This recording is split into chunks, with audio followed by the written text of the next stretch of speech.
these are little collage scraps, and I use these when I make my tiny collages. This is some little tiny collage paper.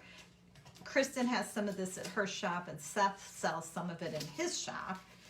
This is my palette, you know, so here is what I thought I might do. So I just thought, since we were here and we got these new stencils, it might be fun to use a couple of them real quick, and to make some interesting paper. This is often what I will do.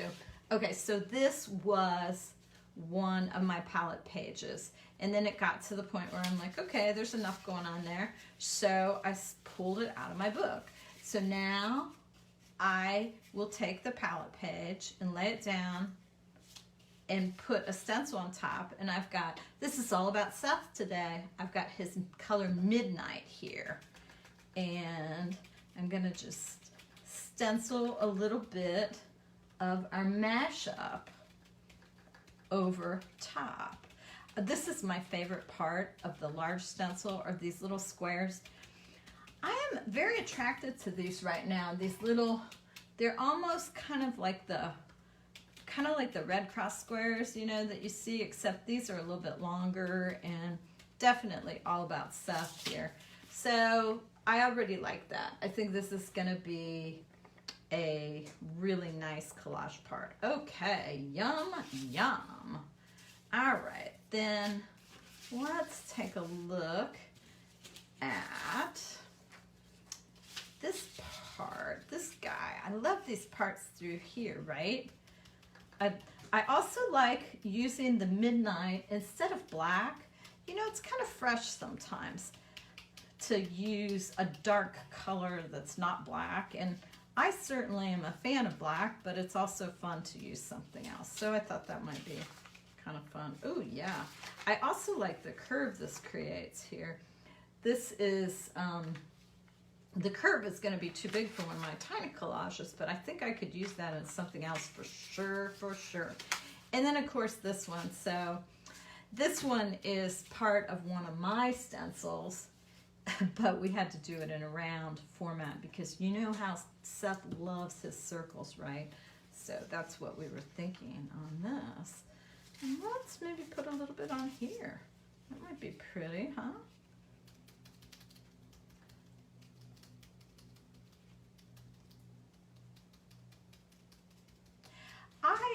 You know, when I have tons of collage parts laying around. I mean, you know how long I've been talking about parts as parts, right? You know, for God only knows, 15 years probably. And I have them everywhere, parts as parts. But that's what makes it fun to me. But to have the parts laying around and then to have the freedom to pick them up and to do things with them, I think makes them just so fun. So I literally, okay, here, I'll just show you right what I have on my desk here. Here it is. This is just a fraction of my parts as parts stuff. All different sizes, random, some from demos. It's in an old tool thing. I think I probably bought this from Kristen too. And I just like having it sit here because then you can always just reach up there and go, oh, randomly grab something.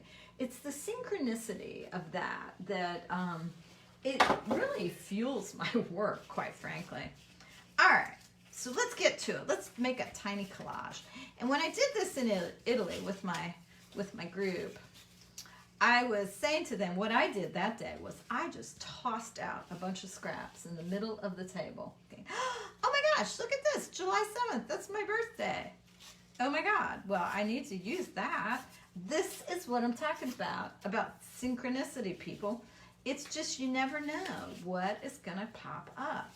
So I think that being the case, I need to start with July 7th because it's my birthday. And I'm gonna slap that piece down on here.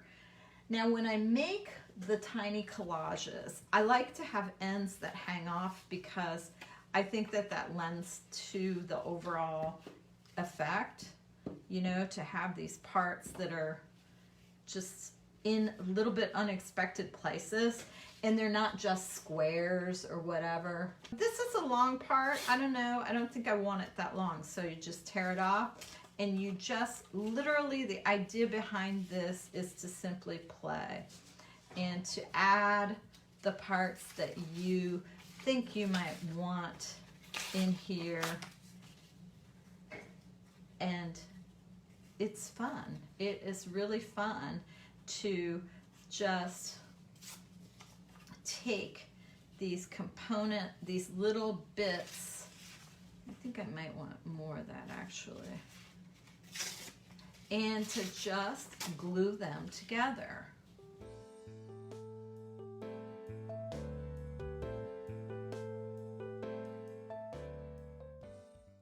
Now, I did not like that up there, so I'm going to move it over here, and I'll move something else there. This is largely how it goes, though. I just literally play, and I move things around. I think I'll take this guy.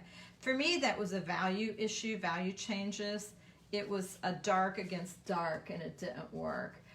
So I am not thinking too much, but I do think about that, like lights and darks. I mean, I want it to be visible what I glue together, right? So this is kind of a way to, I'm always talking about this, get your brain out of the way. People, the brain is gonna kill us.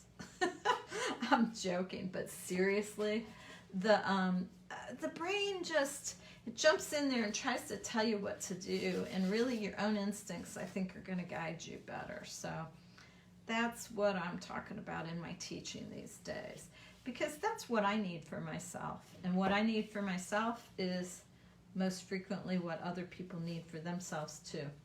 So here we go. This is turning into a nice little thing, I think. Now, if you want to add some like free floating part, you can. You can, we could put this, attach this to that. That's not bad, really.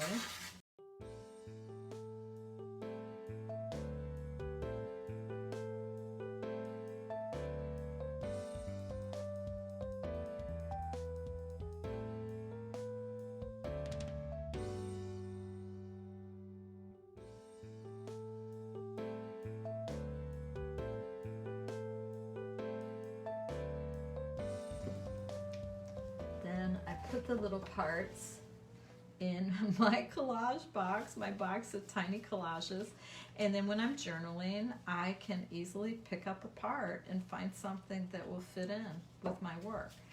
So I hope that I have given you all some ideas for things that you can do with your little extras, almost like you might almost think that these would be throwaway parts, but they don't need to be. Glue them down, make tiny collages.